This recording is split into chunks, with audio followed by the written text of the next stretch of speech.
Hello and thank you for joining us on Nationwide on the NTA. I am Ifoma Ojinta. Nigeria can flourish when its media organs are free to report the truth without fear of retribution and to equally hold those in authority accountable.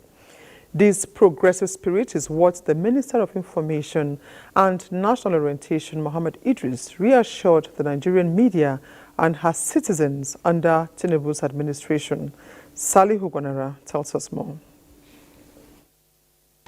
A book launch in Abuja that attracted top echelon of the media industry in Nigeria was an opportunity for the government spokesperson to speak about press freedom as a panacea for democracy.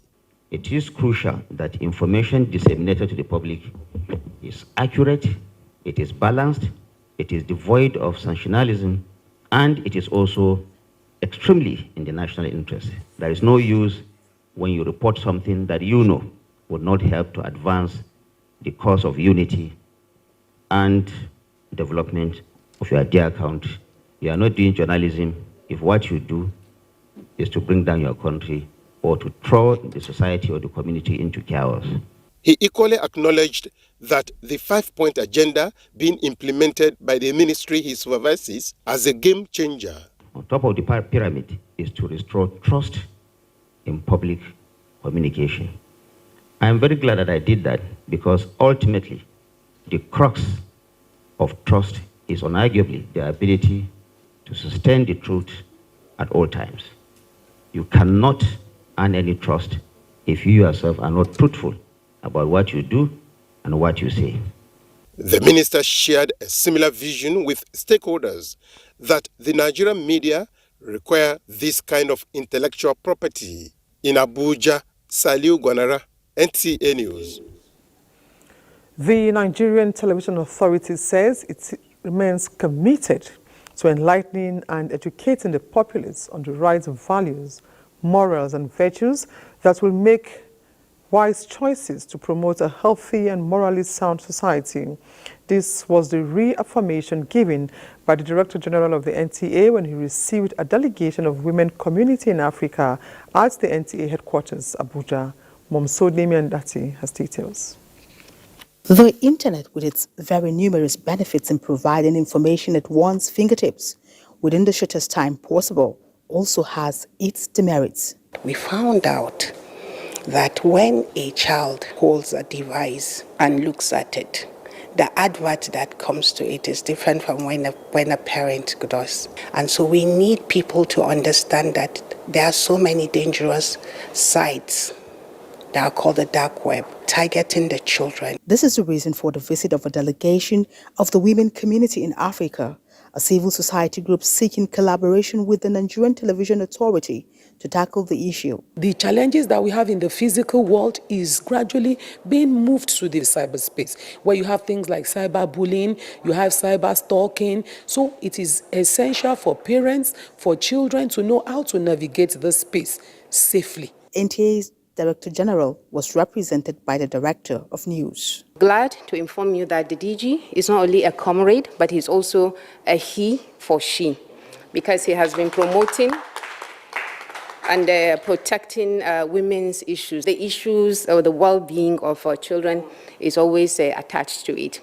Now, this is a very important thing because the cyberspace really is not 100% bad. In our job, we make adequate use of the cyberspace to positively to convey messages and all that as a platform.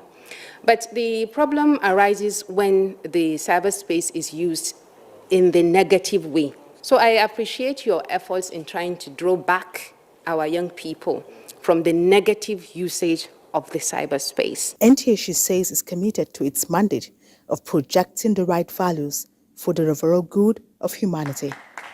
Momsodni Ndati, NTA News. With the 2030 targets of achieving the Sustainable Development Goals 6 years away, The Senior Special Assistant to the President, Adejoke Orelope Adefulire, is advocating accelerated efforts in meeting the target date. At a special session with Ondo State government in Akure, she underscores collective approach from the government, states, actors, and people in achieving these goals. Paul Omukago has details.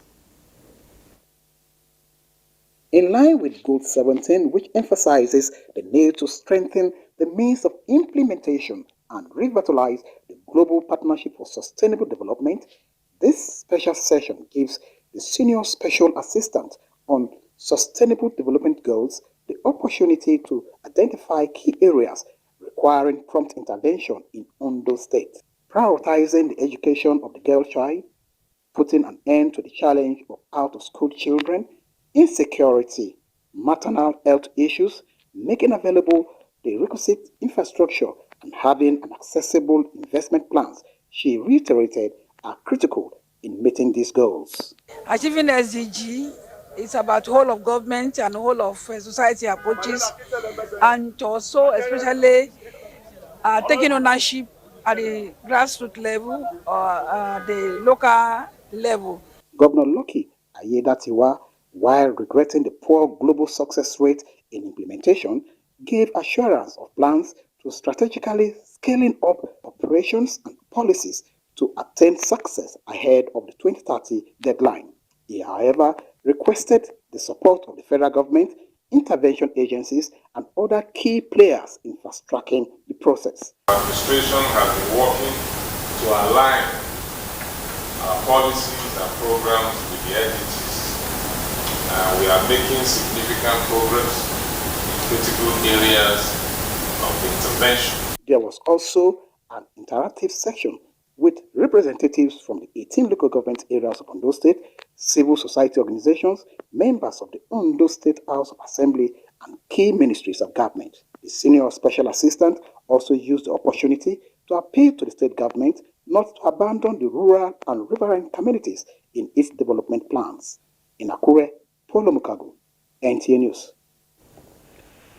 Attention has again been drawn to the need to invest in preventive measures against drug abuse in view of its devastating effect on the youthful population as the nation's future leaders. This is a view of stakeholders as the world marks International Day Against Drug Abuse. Robinson Daratede has details. The tide of drug abuse is increasing, just as government and other agencies are not relenting effort in curbing it. In Rivers State, research indicates that adolescents between the ages of 10 to 25 years are more active in the abuse of marijuana and narcotic substances, which in turn results to involvement in cultism, violence, and other crimes in the state. Our officers are being detailed to interdict the inflow of drugs into the state. Then we equally adopt the method of sensitization campaign, that is through drug demand reduction activities, where WADA, War Against Drug Abuse, was initiated by the Chairman Chief Executive Officer, and that WADA is a social mechanism. A lot of crime we see today is as a result of drugs, the influence of drugs. But once they are loaded with that, they come out to commit crime. So we advise parents to please put an eye on their children. As part of this year's International Day Against Drug Abuse and Illicit Trafficking, Rivers State government disclosed plans to set up task force against substance abuse, even as other agencies call for more investment in rehabilitation centers. There's a task force that is going to be empowered with the full backing of the security agencies so that we can start tackling it from the source and the supply of those substances. So while we're addressing the supply side through the task force is also charged to address the demand. The theme for the 2024 edition of the annual event, marked every June 26, is "The evidence is clear, invest in prevention." In Port Harcourt, Robinson Daratede, NTA News. We'll now join Robinson live in Port Harcourt as he tells us more on the effects of drug abuse in line with the views of stakeholders. Robinson, tell us, what is the situation like in Rivers State? Yes, in Rivers State, to be candid, the situation has dropped drastically because a few years before now, when you walk in the streets of Port Harcourt, between 5 to 10 minutes drive, you could literally see people with mentally disabled along the streets, but that has stopped, and a lot of people then pointed finger to substance abuse, and but now that has reduced, which shows that the agencies in charge of drug abuse are really working to reduce it. But an interview with them still reveals that people still abuse these substances, particularly teenagers and young people, especially in secondary school. And this accounts, or this gives the reason why even in secondary school we now have issues of cultism. But the good thing is that marijuana, which is one of the major substances that is abused,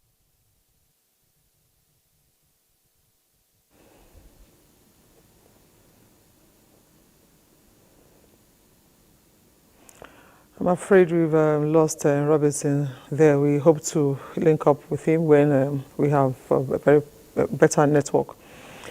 Now, moving on, no fewer than 25 cases of cholera have been recorded in Ogun State, with one person confirmed dead. Ogun State government says it is adopting a multifaceted approach to contain the further spread of the disease with technical support from the federal government. Hakim Jimo reports.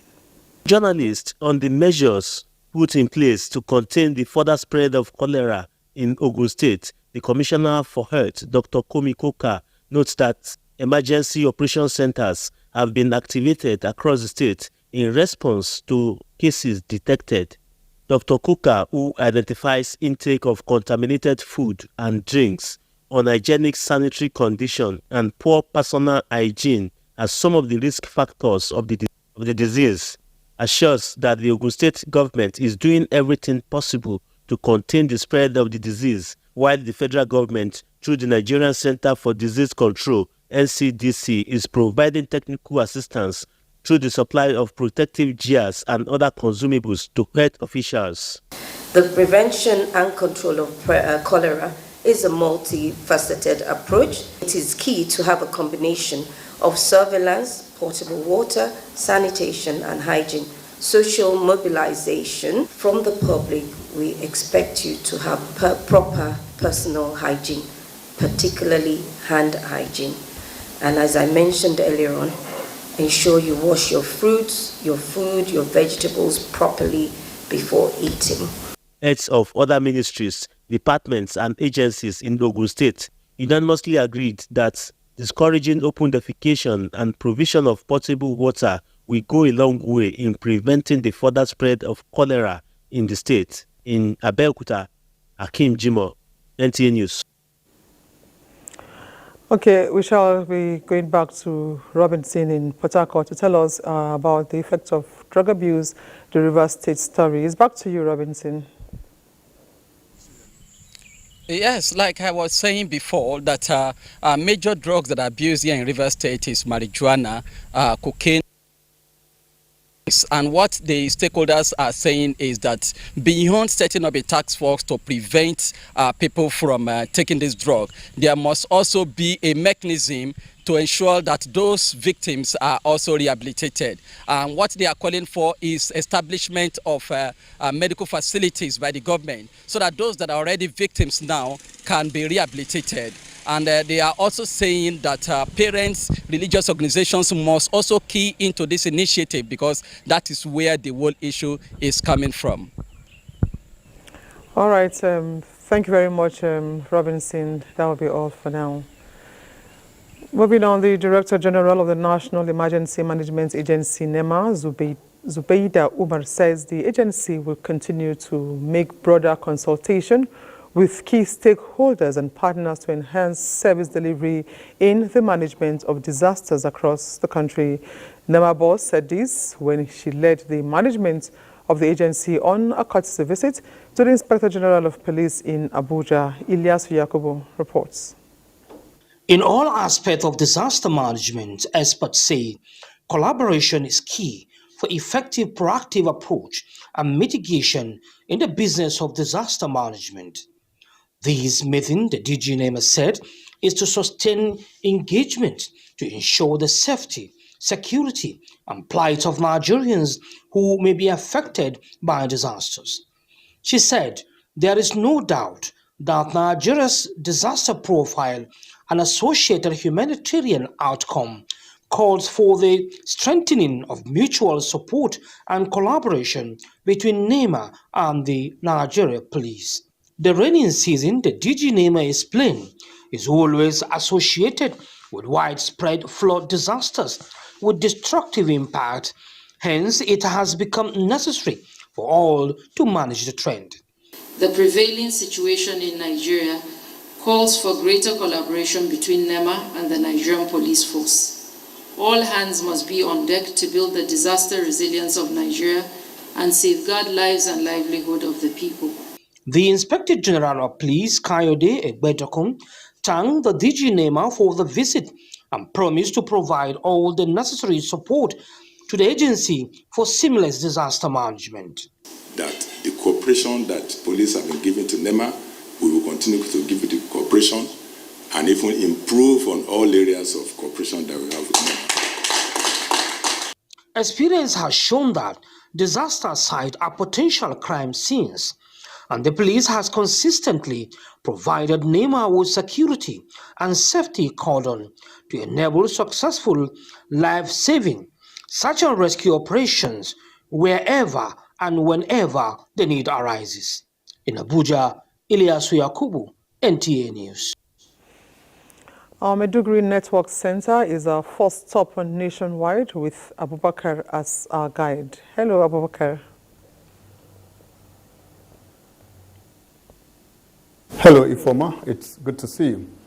Education, limited access to vast farming land, and limited access to resources due to the effects of insurgency are some of the challenges women face in ensuring a viable economic activity in Borno.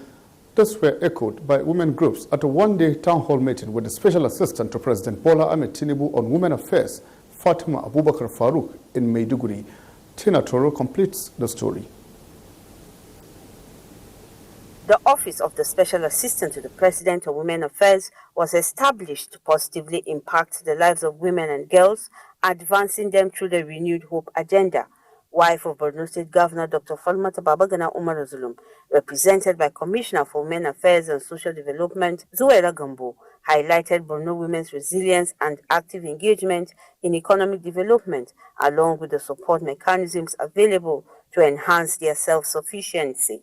We recognize that empowering women is not just a moral imperative, but also a catalyst for broader social and economic development. Special Assistant to the President of Women Affairs, Fatima Abubakar Farouk, engaged with the women, emphasizing interventions such as promoting women's participation in science, technology, and mathematics fields. We shall prioritize prosecution of domestic abuse cases, and we will seek more serious criminal penalties for abusers. The forum concluded with a resolution for every woman to find a business venture and to join associations for broader access and networking opportunities. The delegation also paid a courtesy visit to the Sheikh of Borno, Abubakar ibn Umar Garbai Al-Amin El-Kenemi, who commended them for amplifying grassroots women's voices and urged continued support for Borno women's inclusive national development. In Maiduguri, Tina Turu,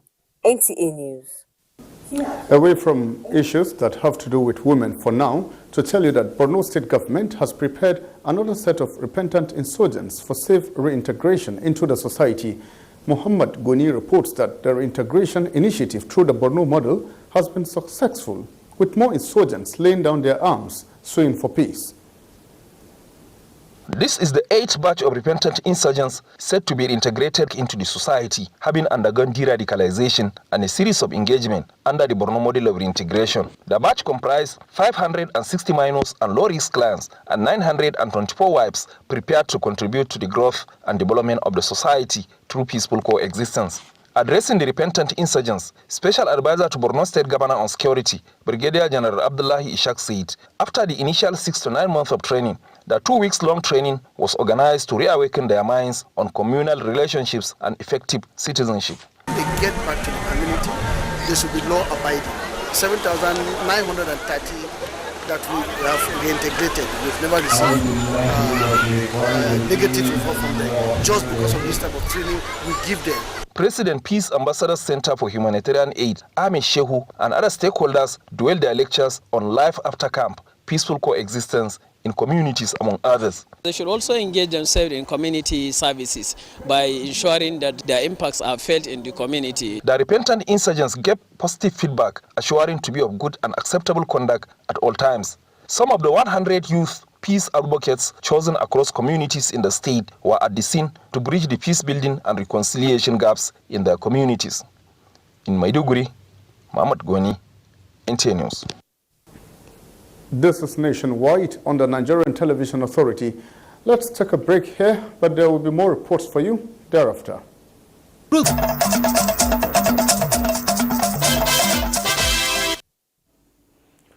With the focus to eliminate a critical aspect of elder abuse, resolve to enable them age with positive attitudes, the focus of the Coalition of Societies for the Rights of Older Persons in Nigeria as it marked Elderly Abuse Awareness Day in Abuja. Deborah Balagbobo has details. Elder abuse is referred to as the cruel and violent treatment of the aged. It can be physical and emotional. You know, it is really it's frightening to age. You know, we had to provide women with their children, we paid their school fees, we gave them food and everything. But my mother will be there calling for their attention. Nobody will answer. Our problem gets more when we get old than when we are young. So what is government doing about our health? What is government doing about our welfare? President Kosropin Dr. Eze Ajoku says even in Nigeria where respect for elders is deeply rooted in the culture and traditions, elderly abuse is persistent in some communities. He urged government at all levels to prioritize the safety and well-being of older persons.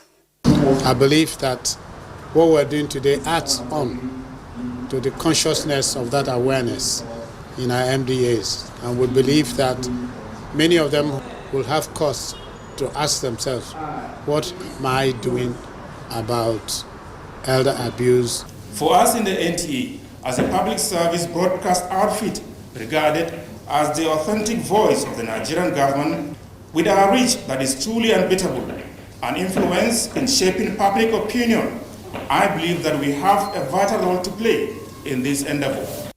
Following WHO records indicate that 1 in 6 older persons has experienced some form of abuse in the past year alone.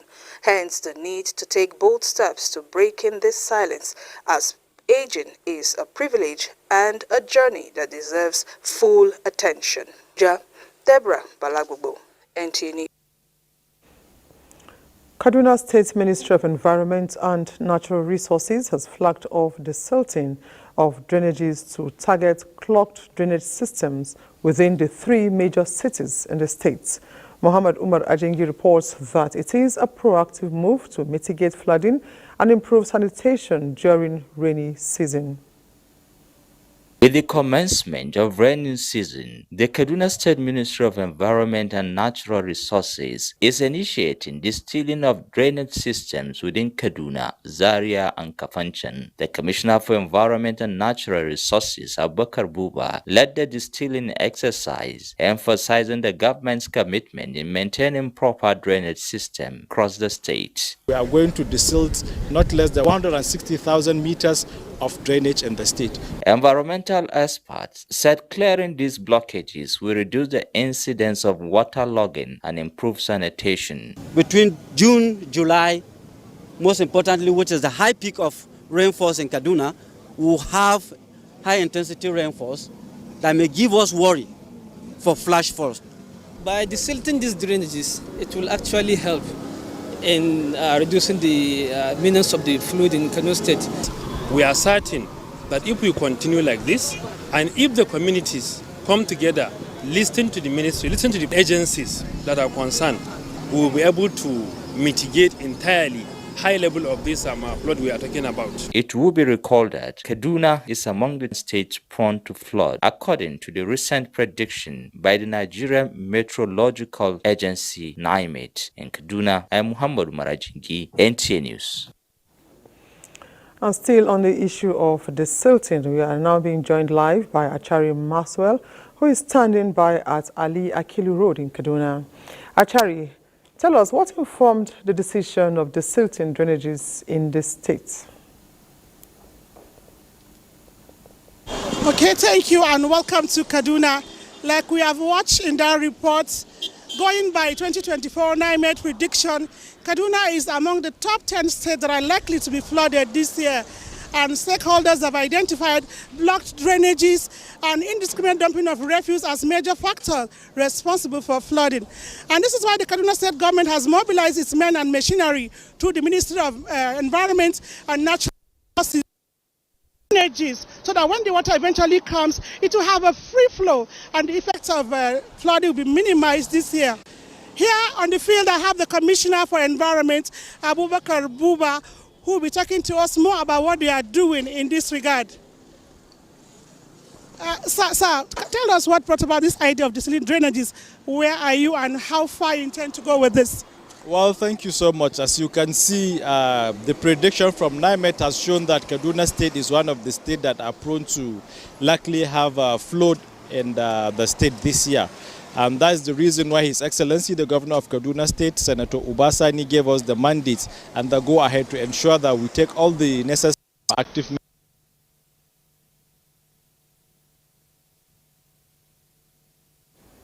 measures. Sorry, we've lost signal with Kaduna there. Now, moving on, the Advisory Committee of the People's Democratic Party in Kaduna State is urging the National Working Committee of the party to take immediate measures. Okay, I've just been told that we have, re-established signal with Achari in Kaduna there. Okay, moving on, we told you that the Advisory Committee of the People's Democratic Party in Kaduna State is urging the National Working Committee of the party to take immediate measures to resolve all complaints about the general conduct of the upcoming congresses and running of the affairs of the party. Representatives of the Kaduna State chapter of the party were at the national headquarters, Abuja, to convey their grievances. Timothy Yusuf reports. The current caretaker committee of the PDP in Kaduna State was constituted on the 17th of April 2024 by the National Working Committee of the PDP. The party's advisory committee in the state, led by a member of the caretaker committee, however, believes that there is a disconnect between some members of the caretaker committee and the chairman, Musa Karim. Since the period of preceding the 2020 general election, there has been divisions among the ranks of leaderships and fellowships of the party in Kaduna State. They disclosed that they have collated about 7,101 members willing to purchase membership forms to participate in the upcoming congresses, but have been deprived access to purchase of the forms. Major reason why they were at the national headquarters in Abuja, only to be informed that the forms are already with the caretaker committee chairman about 3 weeks ago. They therefore appealed for the intervention of the National Working Committee. Timothy Yusuf, NTA News. Meanwhile, the All Progressives Congress Women Chapter in Benue State has appealed to the National Working Committee of the party to quickly intervene in what it refers to as an attempt to undermine the office of the state woman leader by the national woman leader of the party. The delegation, led by the state woman leader, Nancy Toha, said the plan to hold an event for APC women without her knowledge is not only disheartening, but capable of causing division within the party, and insists she is still the APC woman leader until otherwise. We have come to lay a protest against the national woman leader who is trying to cause a division in the polity of Benue State APC. Since I have been elected as state woman leader, I have never had any petition against me. I am still the state woman leader of Benue State. As a party, we have remained united and we will continue to win Benue. For our party, we want to thank the president for his giant strides, and we will keep supporting him for our party to continue to get victory in our state. The stateswoman leader emphasized that the recognition of another as stateswoman leader and identifying someone else in the capacity of state chairman was unnecessary and going to breed diverse interests that may affect the party's unity, if not curtailed. Let's now join Sadia in our Sokoto Network Center, who will be giving us the next set of stories on Nationwide. Hello, Sadia. To Sokoto. Sokoto State Government has provided more than 100 million naira financial support to victims of the Sokoto Central Market fire disaster that ravaged motorcycles and bicycle shops section of the market. Rahat Abdullahi reports that the gesture is in fulfillment of the pledge made by Governor Ahmed Aliyu during a sympathy visit to the scene. The fire outbreak occurred March this year and was reportedly caused by a refuse heap in the market. Presenting the cash assistance, chairman of the committee set up by the Sokoto State Government to ascertain the level of damage inflicted by the inferno, Sahabi Isagada describes that the beneficiaries were categorized based on the magnitude of their losses. The severely affected traders received the sum of 19 million naira each, while those with the least losses got 300,000 naira each as relief. To make sure that what anybody claimed that he has lost is true. So we went through a lot of other means to find out. Chairman Sokoto State Motorcycles Sellers Association Garabagwazi commended Governor Ahmed Aliyu for his generosity, describing the gesture as timely and demonstration of his concern to their plight, with the assurance that the assistance would be used to revive their business and boost the economy of Sokoto State. In Sokoto, Dalhatu Abdullahi, NTA News. Kebbi State Government is revamping basic education through improved pupil enrollment in primary schools in the state. The latest effort is the construction of a new primary school at Ngwarnoma by the state government to provide educational opportunities to its people. Abdul Jalil Muhammad Bawa reports. Ngwarnoma, an agrarian community just 4 kilometers away from Birnin Kebbi, the Kebbi state capital, had no primary school for years, putting the children at an academically disadvantaged position. This situation contributed to a high number of out-of-school children and limited access to basic education. But Governor Nasru Idris came to their rescue by building a standard primary school in the community. Before, our children have to trek to Hausawa to go to school, but now Governor Idris built this school. May God continue to help him. The Ngwarnoma Primary School consists of 2 blocks of 3 classrooms each, toilet facilities, a solar-powered borehole, among other amenities. Honestly, we appreciate Governor Idris for building this school. May Allah continue to guide him. While applauding the effort of the Kebbi State government, the people of Ngwarnoma have requested additional teachers for the school and a road leading to the community and the newly built school. Now we have a brand new school. We are appealing for more teachers and more chairs. Alhamdulillah. Similar school projects have been built in many communities across the state, leading to an increase in school enrollment. There are no less than 8 to 10 additional primary schools in Argungu as we speak. More communities like Ngwarnoma will be benefiting from the educational revolution of Governor Idris-led administration in the days ahead. In Birnin Kebbi, Abdul Jalil Muhammad Bawa, NTA News. And that's it from this end for now. Nationwide continues in Abuja right after this break.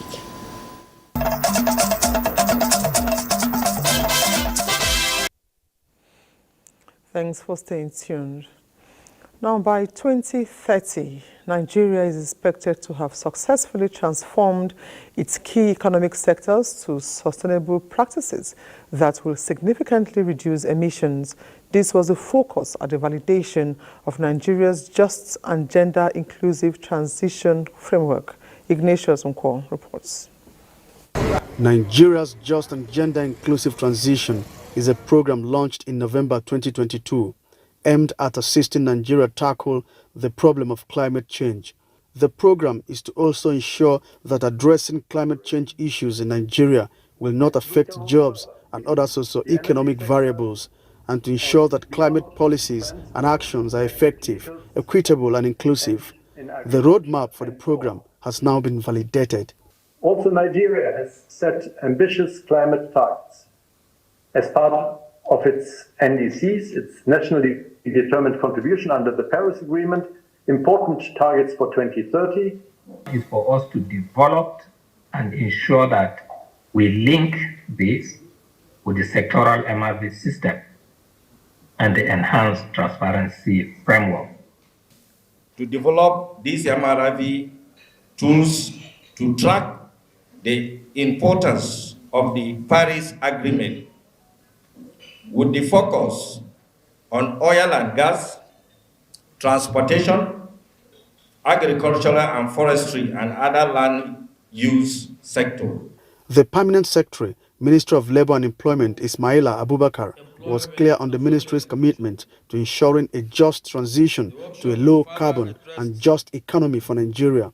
The need to ensure that the transition to low-carbon economies is fair and equitable, considering the needs of all the members of society, especially women and marginalized groups, towards achieving a more sustainable future for Nigeria. At the end of the engagements, the committee is expected to make recommendations to the Federal Executive Council and a draft bill to the National Assembly.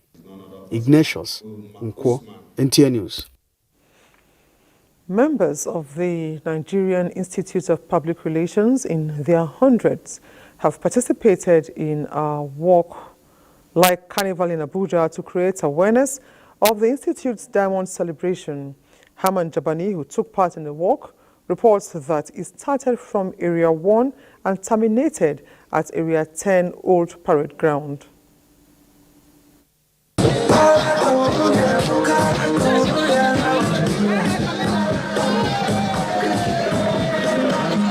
The walk is the final of the walks that took place across the country early this month. Road shows or carnivals can be an effective and affordable tool to effectively communicate to a large number of people in a short time and help to create a lasting impression. Having won by the Nigerian Institute of Public Relations is believed to be part of the reputation management it is creating for building a brand identity and establishing presence in shaping the public relations in the country for effective strategic communication, for leadership and service. So the essence of today's work is to highlight, to a kind of give it publicity, visibility, and then to enlighten the public on what the NIPR stands for.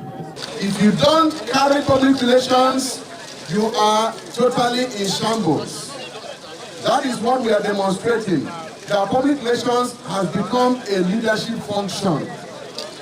And we are the people, the practitioners, the experts that give life to humanity and society. And never before have I seen such enthusiasm, such programs, and more than importantly, such vision. Where the Institute has been taken over the last 60 years has been amazing. But you know what? Their vision is twice as big as where they've come from. And that to me is, you know, as a result of all the hard work.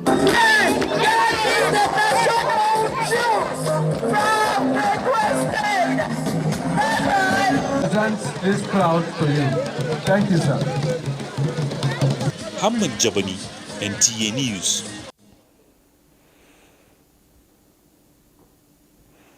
Nigerian Navy ship NNS Jubilee has arrested an unregistered empty vessel suspected to be used for illegal activities in its maritime domain. Kevin Samuel reports that the vessel and its crew members are currently in the custody of NNS Jubilee pending further investigation. Lying here is a huge wooden vessel with 3 standard engines and capacity to ferry away 780,000 liters of crude oil at once. With no form of registration or documentation, operatives of the Nigerian Navy ship NNS Jubilee believe the movement of the vessel is suspicious, leading to the arrest. We felt that vessel is also a threat to the maritime safety of our dear nation. Because number one, there was no form of any safety lights as per what you expect on board a vessel of that size. And the vessel had 3 inbuilt engines of a Mantrac made. So it is self-propelled. So it's quite a very large vessel that could move on its own. But yet, no safety measures or safety arrangement on it. The commander NNS Jubilee, Martins Fakruga, while speaking to Newsmain on the arrest, says it is a product of the renewed synergy between the Nigerian Navy and other sea operatives who are working hand in hand to ensure safety on the Nigerian waterways. The Chief of Naval Staff has given us a strategic directive that we all know he has zero tolerance for any form of criminality or crude oil theft within our waterways. This thing has been passed down to us, and it's our duty to ensure that we carry it out to the latter. The vessel and 8 crew members were arrested on the 23rd of June 2023 at about 9 o'clock in the morning. In Uyo, Kebbi Samuel, NTA News. The commandant of the Nigeria Security and Civil Defense Corps, NSCDC, Abia State Command, Usman Ishaq Afara-Dare, has frowned at the unwholesome activities being perpetrated by some men of the underworld at a mining site in the state. He expressed his displeasure during the arrest of the 2 suspects for their alleged involvement in illegal mining and selling of chippings at Obichoke Stone Land in Mbiribo village of Urulupaku, Autonomous Community, Umucheze, Umunochi Council area of the state. Chika Okori reports.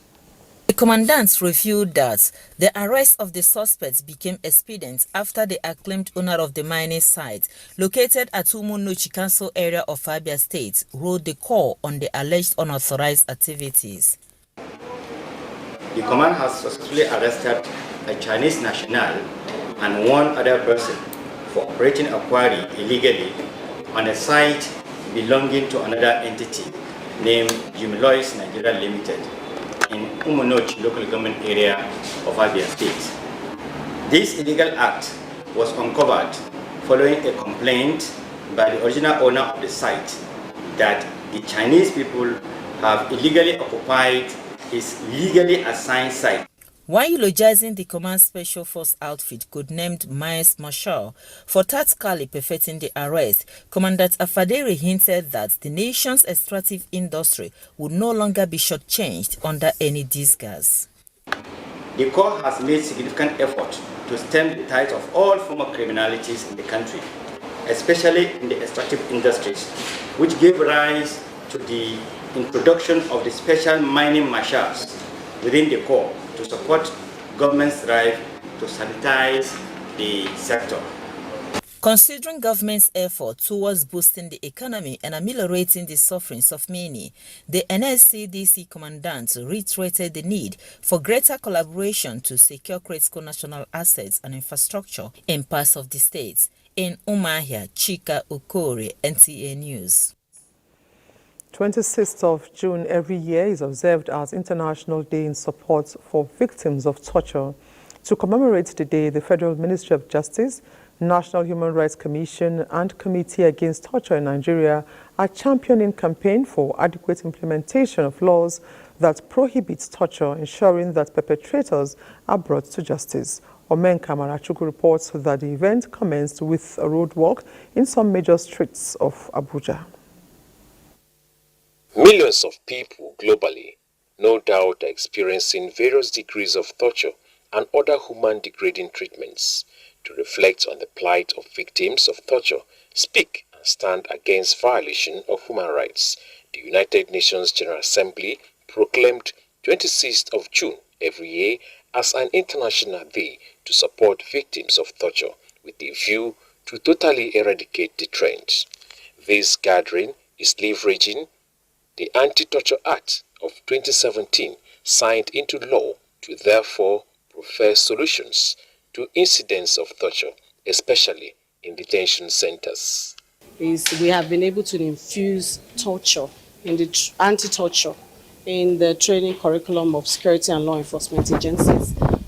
Members of security and law enforcement agencies are members of the Committee Against Torture Nigeria, and there has been continued and sustained measures to ensure the education and continues. And I think there's a lot of awareness. Whilst we would not say there's total compliance, but awareness is quite high.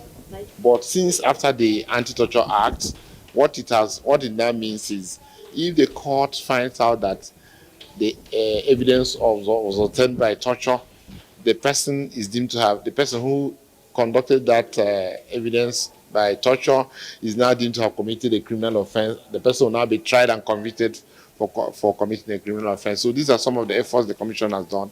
The stakeholders also urge developing partners on continuous support through measures aimed at rooting out torture in line with international obligation. In Abuja, Umenka Marchuku, NTA News. President Bola Tinubu receives the news of the passing of ITOP Andrew Essien, the Deputy Comptroller in charge of Revenue at the Nigeria Customs Service, with profound sadness. Deputy Comptroller Essien passed away shortly after showing signs of discomfort during a presentation before the National Assembly House Committee on Public Accounts on Tuesday. President Tinubu extends his heartfelt condolences to the family and describes his passing while on an official assignment as most distressing.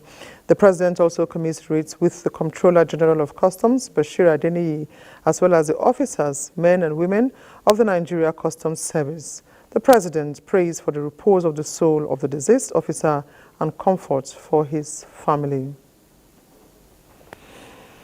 And that concludes Nationwide for today. We thank you for being part of it. I am Ifoma Ojinta. Bye for now.